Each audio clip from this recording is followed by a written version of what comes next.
Sam Jackson knew the law well. He had enforced it for 40 years in the FBI's uniform, but when an overzealous cop pulled him over in the dead of night and refused to acknowledge who he was, everything veered into dangerous territory until karma struck back without mercy. The road was nearly empty, just a black ribbon of Highway 17 slicing through the outskirts of Fairmont, Georgia, stretching into the deep night. Flickering streetlights passed by, their orange glow reflecting off the foggy windshield of the old Ford Taurus Sam drove, a car no longer sleek, but marked by the years he'd spent crisscrossing the country. The engine's steady hum blended with the chirping of crickets outside, but Sam paid it no mind. His focus was on the road, his gnarled hands gripping the steering wheel tightly. Before diving into the story, comment where you're watching from, and don't forget to subscribe so you won't miss the latest stories. Sam had been driving for nearly an hour, his mind still occupied by the memorial service for an old colleague in Atlanta he'd just left. A retired FBI agent at 72, he was accustomed to long hours and even longer nights, days spent chasing criminals, facing danger, and surviving cases others only read about in the papers. He never expected that tonight, on this familiar road, he'd face a new challenge,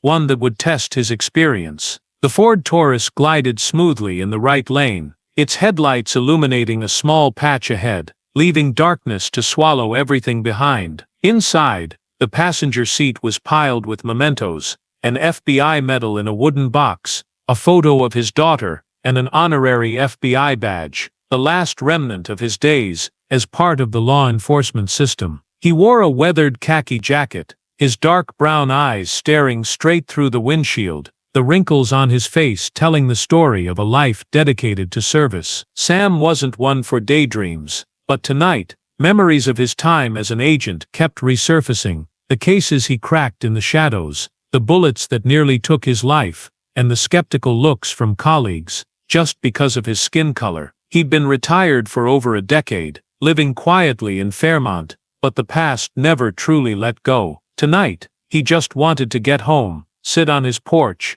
and forget those memories. But fate had other plans. Suddenly, a flash of red and blue erupted in his rearview mirror, slicing through his thoughts like a cold knife. Sam gripped the wheel a little tighter, his eyes flicking to the speedometer. Exactly 65 miles per hour, not a mile over, no erratic moves, no reason to be stopped. But the patrol car behind didn't leave. Its flashing lights followed him, persistent like a silent threat, piercing the quiet night. Sam exhaled through his nose, his breathing steady but laced with a subtle tension, not fear, but the alertness of someone who'd faced danger too many times. He signaled right, slowly guiding the Ford to the shoulder, the tires crunching over dry gravel with a sharp echoing sound in the empty space. The patrol car's engine roared behind him, closer now, then stopped, just a few yards away. His years as an agent told him there was nothing to worry about. He'd worked with cops throughout his career, stood shoulder to shoulder with them on big cases, trained them in handling situations. He knew the drill, understood the system inside and out like the back of his hand. But as the patrol car halted behind him, an unease crept in. Not fear, but the instinct of someone who'd seen the worst scenarios start from seemingly trivial moments. He adjusted the rearview mirror, trying to make out the officer, but the darkness and flashing lights obscured everything, leaving only a vague silhouette in his view. Sam sat still in the Ford Taurus, hands resting on the wheel, eyes locked on the rearview mirror. As the officer approached slowly, Highway 17 was silent. The only sounds, the crunch of gravel under the man's boots, mixing with the cricket's hum in the Georgia night. Years as an agent had taught him to stay calm in moments like this. A routine traffic stop was nothing to fret over, he told himself. He'd worked with police his entire career, stood beside them in dangerous cases, guided them on suspect handling. But as the officer stopped at his window, that unease in Sam's gut didn't fade. It sharpened. The man standing there wasn't a stranger to Sam, not because he knew him, but because he recognized the type. young, maybe early 30s, tall and lanky, with short brown hair, neatly trimmed under his police cap. The nameplate on his chest read E. Brooks, Ethan Brooks, a name Sam hadn't heard before, but that didn't surprise him. He didn't make a habit of memorizing every patrol cop in Fairmont or anywhere else. What caught his attention was how Ethan moved, slow steps, deliberately slow, as if savoring the moment. Ethan's left hand hovered near his belt, fingers curling close to his holstered pistol, while his right swung a flashlight, its beam cutting through the dark before blinding Sam as it settled on his face. Sam kept his hands visible, his gaze steady on Ethan despite the flashlight, forcing him to squint. He'd rolled down the window, the damp night air flooding in, carrying the scent of earth and pine from the roadside woods. He didn't speak first, waiting for Ethan to make his move, an old habit from his agent days, letting the other side reveal their intent. Finally, Ethan's voice broke the silence, low and even, devoid of warmth. "How's your night going, old man?" His tone was calm, professional, but something in how he stressed "old man" rubbed Sam wrong. This wasn't a standard greeting. It felt like a jab, intentional and sharp.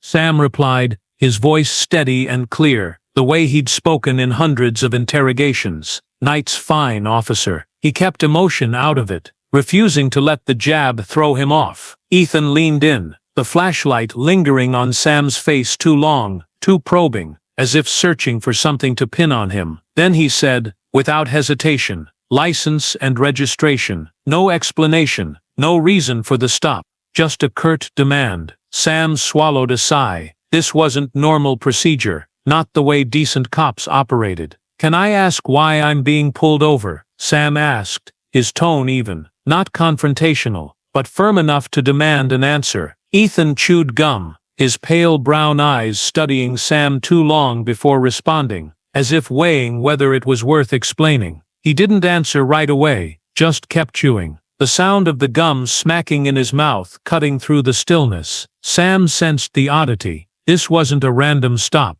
The instincts that had kept him alive through dangerous cases were buzzing, warning him that Ethan Brooks wasn't just a cop on duty. Sam didn't rush to move. He knew situations like this could turn fast, and he needed to keep things under control. His years facing criminals had taught him that one wrong move, however small, could lead to big consequences. He locked eyes with Ethan, unflinching, and said carefully, "I'll get my wallet from the passenger seat, all right." His voice was slow, deliberate, the way he'd issued commands in tense moments. Ethan didn't respond, just stood there, flashlight still trained on Sam's face, his eyes unblinking, as if waiting for a slip to pounce on. Sam moved slowly, his right hand leaving the wheel, reaching for the passenger seat. He felt Ethan's gaze tracking every motion, like a hawk stalking prey. He grabbed his worn leather wallet, opened it, pulled out his driver's license and honorary FBI badge, a card he rarely used, but tonight he brought it, guided by some gut feeling. He handed both through the window, keeping his hand steady. "Here's my ID," he said, voice still calm. Ethan took them, his eyes scanning the license, then pausing on the FBI badge. He studied it longer, then looked up at Sam, his expression unchanged, but Sam caught a flicker of doubt in his eyes. Sam nodded once, brief but firm. "That's right, officer." He didn't elaborate, no need to. The badge spoke for him. But Ethan didn't react as expected. He didn't show surprise, didn't apologize for the baseless stop, didn't hand the ID back. Instead, he chewed his gum slower, eyes fixed on Sam, as if sizing up a suspect rather than a former agent. Then, out of nowhere, he said, voice low but sharp like a slap, "Step out of the vehicle." The command landed heavy and absurd between them. Sam froze for a split second, not from panic,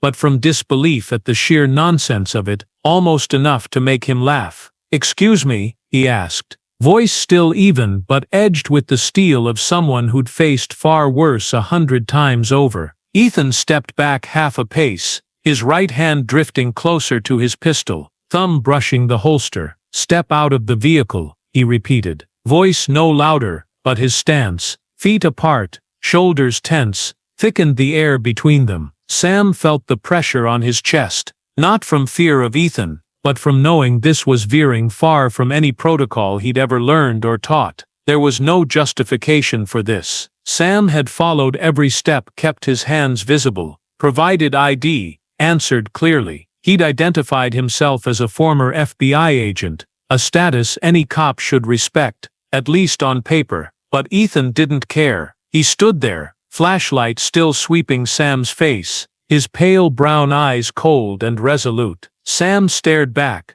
trying to read the officer's intent, but saw only one thing: aggression without cause. He'd met people like this before, not on battlefields, or in gangs, but within the very system he'd served. Those who confused power with dominance, who pushed every limit just to see how far they could go. Sam took a deep breath, keeping his breathing steady. He knew this could escalate fast, and he didn't want it to end with an excuse Ethan could twist later. His agent years had taught him how to survive, not just bullets, but moments like this, when the other side was itching to trap him. He'd seen the reports, watched the footage, read the stories of people who never got to tell their side. He wasn't about to become tomorrow's headline. "Can you tell me why?" Sam asked again, voice still calm but firmer, a subtle warning. Ethan didn't answer right away. He chewed his gum, eyes locked on Sam, then stepped closer,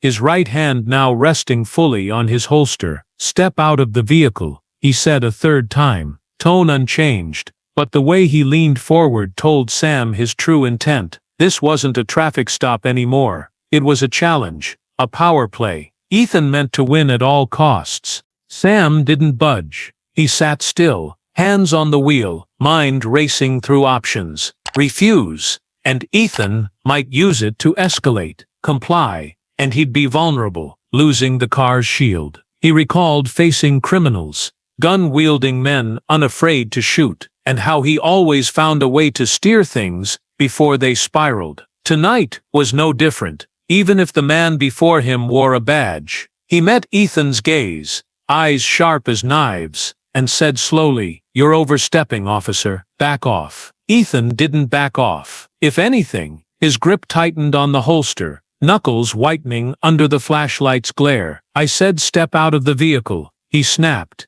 impatience breaking through for the first time. Sam felt the shift, that thin line between control and violence Ethan was teetering on. He'd seen it too often, in the eyes of drug runners in Savannah, in the gestures of terrorists he'd hunted, and now here, from a cop who was supposed to uphold the law. Sam stayed put, hands firm on the wheel, his steel-cold gaze cutting through the flashlight's harsh beam, locked on Ethan Brooks. His voice rang out, not loud, but strong enough to echo through the night. "You're out of line, officer. Back off." Ethan didn't move. Instead, his grip tightened on the holster, knuckles whitening under the distant glow of a streetlight. "I told you to step out of the vehicle," he hissed through gritted teeth, his patience cracking bit by bit, revealing the violence simmering beneath his thin veneer of authority. Sam felt the air thicken, the pressure on his chest, like an invisible weight. He'd seen moments like this in his 40 years, as an agent,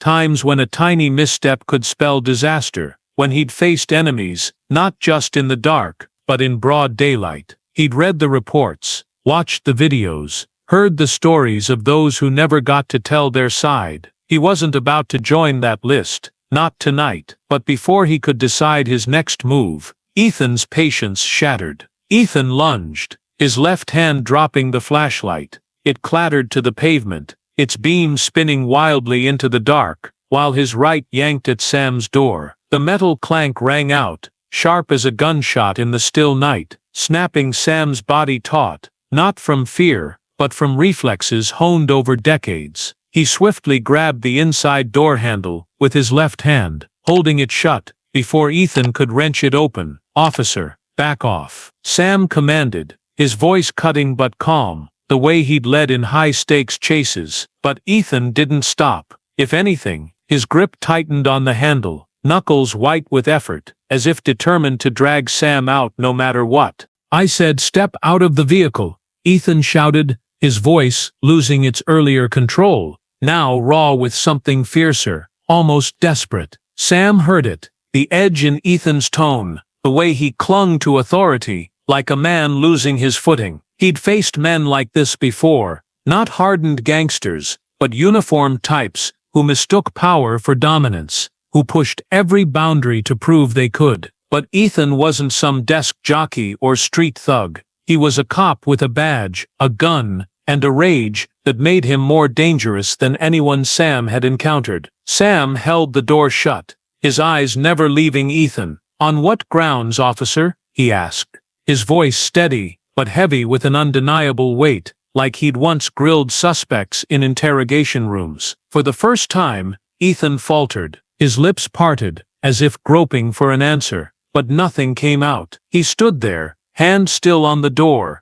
eyes flickering between anger and confusion. Sam saw it, that brief moment, when Ethan realized he had no valid reason, no legal ground to stand on. But instead of stepping back, Ethan did something worse. He let go of the door, took half a step back, and his right hand darted to his holster. In a flash, he drew his pistol, aiming it straight at Sam's face, inches away. Time froze, the space between them shrinking to a fragile thread between life and death. Sam raised his hands, palms open, his breathing steady, though his heart ticked faster. He didn't blink, didn't look away. He stared down the barrel, into Ethan's cold eyes behind it. "What are you doing?" Sam asked, voice low but sharp as a blade, a final warning. Ethan didn't answer right away. He stood there, gun trembling slightly, not from fear, but from the adrenaline surging through him. "Step out of the vehicle," he repeated,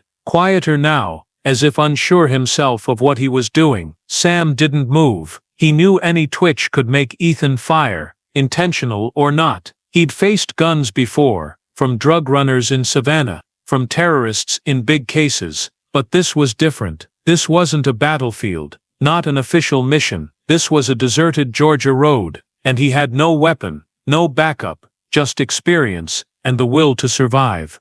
Sam kept his breathing even, though the situation had spiraled beyond anything he'd anticipated. Leaving Atlanta tonight, he'd faced gunfire in his 40 years with the FBI, from drug runners in Savannah, from terrorists in major cases. But this was different. This wasn't a battlefield, not an official mission. This was a lonely Georgia road, and he had no weapon, no team, just experience and grit. Ethan stood there, hand tight on the gun, his voice dropping to a near whisper. "Step out of the vehicle." The fourth repetition wasn't a command. It was a threat, a promise, that if Sam didn't comply, it would end right here. Sam didn't budge. He knew moving even slightly could trigger Ethan on purpose, or by accident. It wouldn't matter. He'd seen the reports, watched the footage, analyzed cases where a split-second mistake led to tragedy. He wasn't afraid to die. He'd faced it too many times,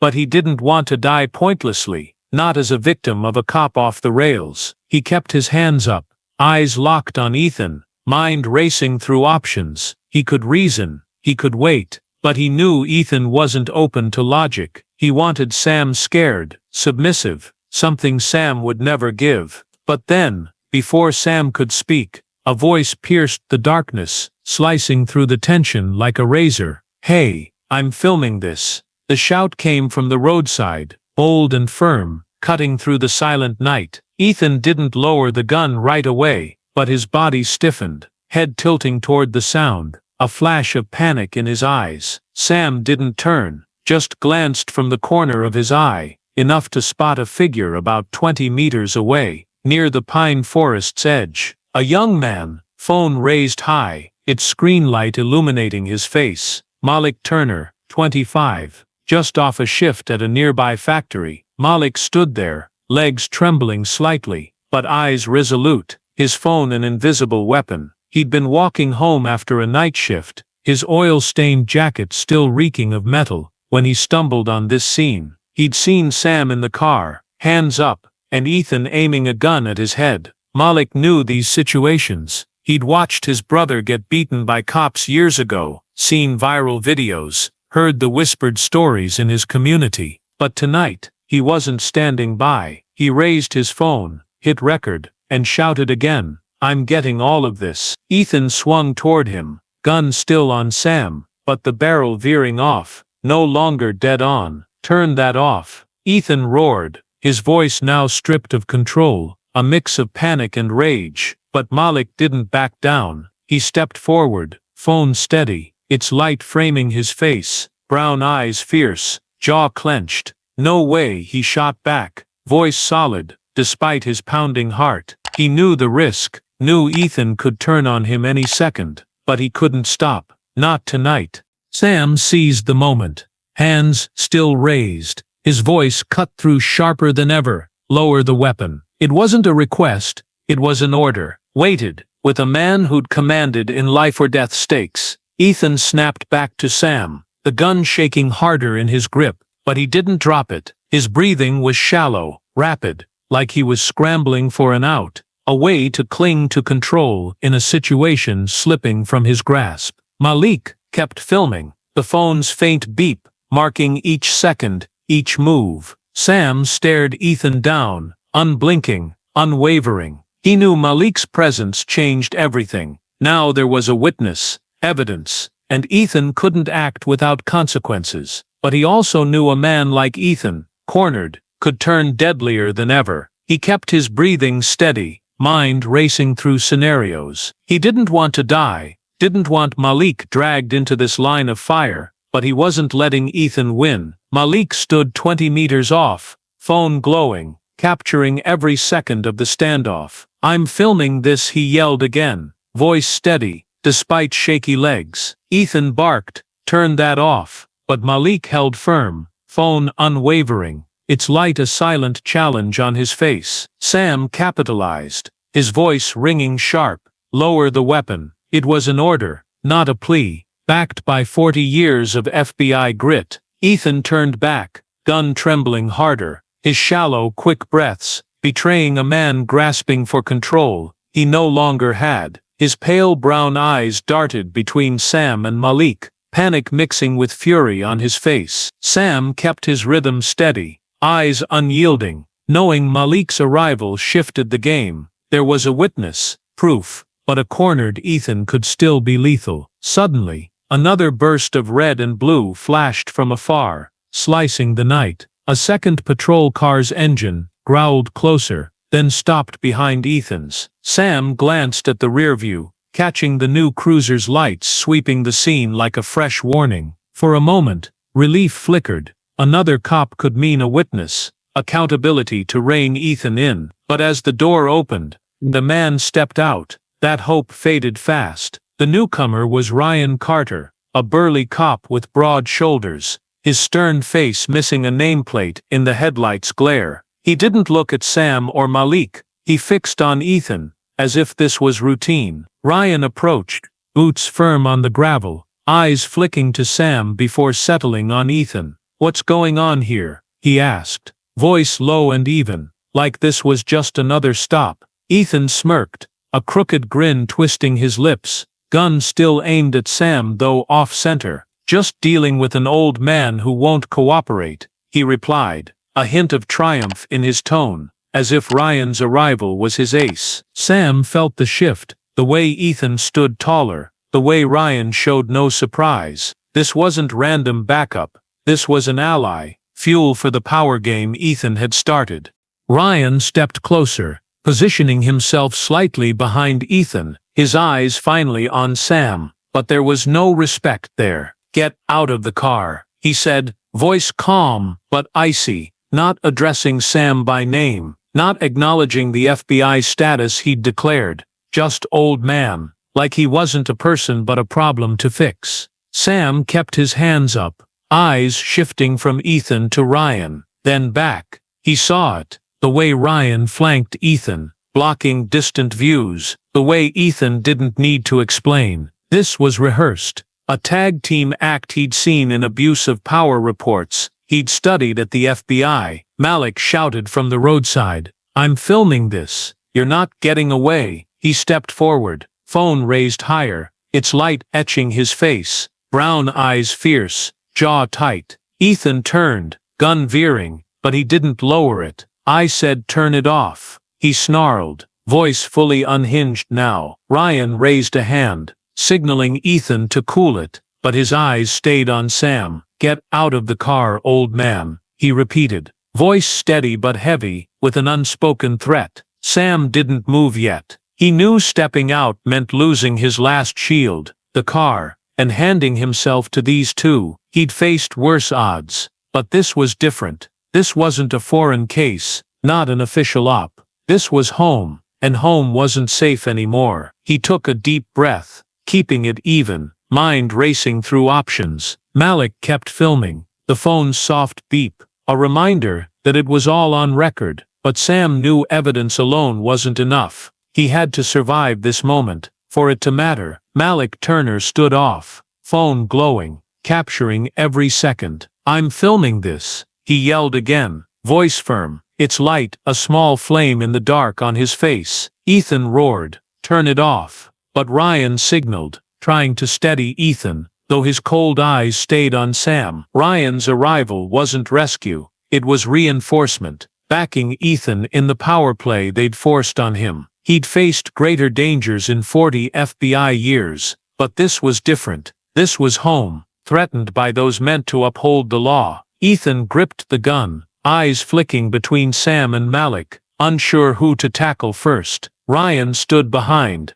hand near his own weapon, shoulders tense, voice cutting through again. Get out of the car, old man. It wasn't just an order, it was a blatant threat. But before Sam could react, a new sound pierced the night, a siren's wail, sharp and urgent, with more red and blue lights closing in. Ethan froze, gun dipping slightly, no longer dead on Sam. Ryan turned, eyes narrowing as a patrol unit. 3 cars rolled up, stopping yards away. Tires crunched gravel, headlights sweeping the chaos, lighting Ethan, Ryan, and Sam in a messy tableau. Malik held his phone steady, its light unwavering, an unblinking eye on it all. Patrol doors swung open, officers spilling out, hands near belts but guns still holstered. A man emerged from the lead car, average build, graying hair, a lieutenant's badge glinting under the lights. Henry Lawson. His sharp eyes scanned Ethan, Ryan,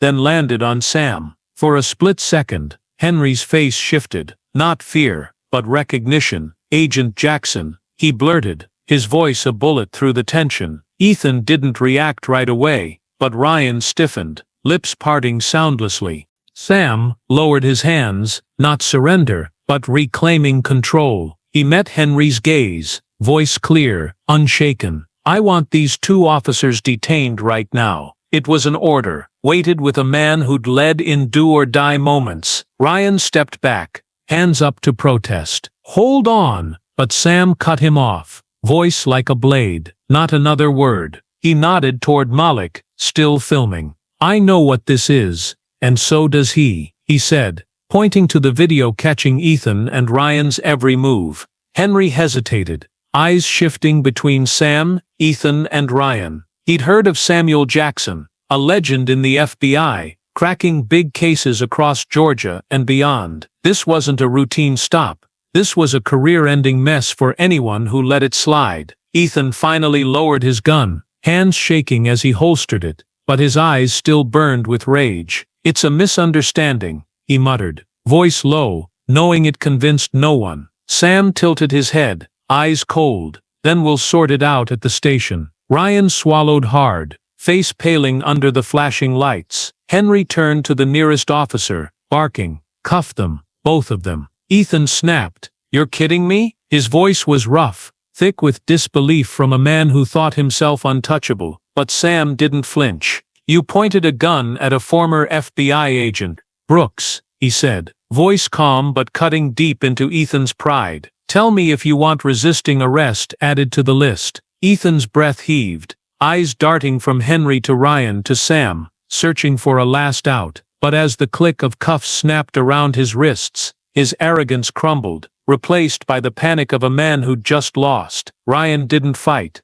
He hung his head, eyes on the pavement, like a gambler who'd bet wrong. Henry turned to Sam, voice cautious. Agent Jackson, you all right? Sam replied, tone flat. Get them out of my sight. Sam stood by the Ford Taurus, watching Ethan Brooks and Ryan Carter led to the patrol cars, the click of cuffs a punctuation to the showdown. Red and blue lights flashed, illuminating the Georgia pine forest in the quiet night, but the air stayed heavy, as if the ordeal left an invisible scar on this road. Lieutenant Henry Lawson stood nearby, ordering the officers to take Ethan and Ryan away, then turned to Sam, voice careful. Agent Jackson, you all right? Sam nodded, tone flat, but firm. Get them out of my sight. Henry nodded, turning away, but Sam knew this wasn't just about two cops. It was about a system he'd once served. Malik Turner stepped closer, phone now lowered, its screen dark. He looked at Sam, eyes mixing respect and relief. You okay? He asked, voice hoarse from the tense minutes. Sam nodded again, a faint smile crossing his wrinkled face. Thanks to you, he replied, a short but genuine thank you. Malik hesitated, then said, they do this all the time, just not to someone like you. His words hit Sam like a knife, not for himself, but for the truth behind them. This wasn't the first time, and he wasn't the only victim. He was just one with the power to fight back. Malik's video went viral before dawn. The footage of Ethan aiming at Sam, Ryan backing him up, and Malik's shouts ringing through the night, shocking the community. By noon, the Fairmont Police Department issued a statement, a carefully worded apology, heavy on damage control, but it couldn't erase what the world had seen. Ethan was stripped of his badge, facing charges of assault with a deadly weapon, while Ryan was suspended indefinitely, pending internal review. The Justice Department announced a formal investigation, public pressure forcing swift action. But Sam knew real change didn't come from paper promises. It came from people like him, like Malik, who refused to stay silent. The next day, Sam faced a press conference in Atlanta, standing before a sea of mics and cameras. He wore an old suit, his voice calm but forceful. I served the law for 40 years, and last night, I nearly became a victim of the system I protected. This isn't personal. It's about a system that's let people like Ethan Brooks and Ryan Carter go unchecked too long. He paused, eyes sweeping the crowd. I want a full internal investigation, and I want their disciplinary records public. If anyone thinks I'll let this fade, they don't know who I am. The crowd went quiet, then erupted in questions. But Sam didn't linger. He stepped down, returned to Fairmont, sitting in his old Ford Taurus, staring at the FBI medal in its wooden box on the passenger seat. His phone buzzed, a strange number. He answered, voice low, Samuel Jackson speaking. A pause, then Malik's voice came through. Just wanted to say I respect what you're doing. Most people wouldn't dare. Sam closed his eyes, breathing slowing. Most people don't have the strength, he replied, adding softly, but I do. For the first time in years, Sam felt a spark of hope. Justice didn't come quietly. It came when people refused to look away. He knew this wasn't just his victory. It was a torch for people like Malik, who'd carry on the fight he'd started 40 years ago. That night, on his Fairmont porch, Sam turned on the radio, country music filling the humid Georgia air. He told himself justice was a relentless battle, and he wouldn't stop. Not now, not ever. The story of Samuel "Sam" Jackson on Highway 17 mirrors pressing issues in today's America, especially racial tensions and law enforcement overreach. Sam, a 72-year-old black ex-FBI agent, was stopped without cause by Ethan Brooks and Ryan Carter, two white cops, who mocked his FBI badge and even aimed a gun at him. Despite his full compliance, Malik Turner's filming and the arrival of Henry Lawson's patrol unit flipped the script, leading to Ethan and Ryan's cuffing. The aftermath, video going viral, Ethan losing his badge, a Justice Department probe, shows the power of tech and public outcry in seeking justice. Yet, it also lays bare a grim reality. Such incidents aren't rare in America, where black people often face bias and violence from police. As Malik hinted, they do this all the time, just not to someone like you. The lesson here isn't just personal resilience, but the value of collective action and individual accountability in changing systems. Sam didn't buckle under Ethan thanks to experience and calm, but it was Malik, a regular guy with a phone, who turned the tide by capturing the truth. Real-life advice for America: know your rights like Sam, but don't hesitate to use tech and your voice to protect yourself and others, like Malik did. Sam's press conference line, "This isn't personal, it's about a system," reminds us justice isn't just winning one fight, but pushing for ongoing reform. Learn from Sam, be patient but not silent, and from Malik, stand up, even with just a phone, because change starts with small, fierce acts in everyday life. Subscribe to the channel to follow justice stories like Sam and Malik's journey, and let's amplify the call for change together. Thanks for joining us. See you in the next video, as we keep uncovering truths worth reflecting on.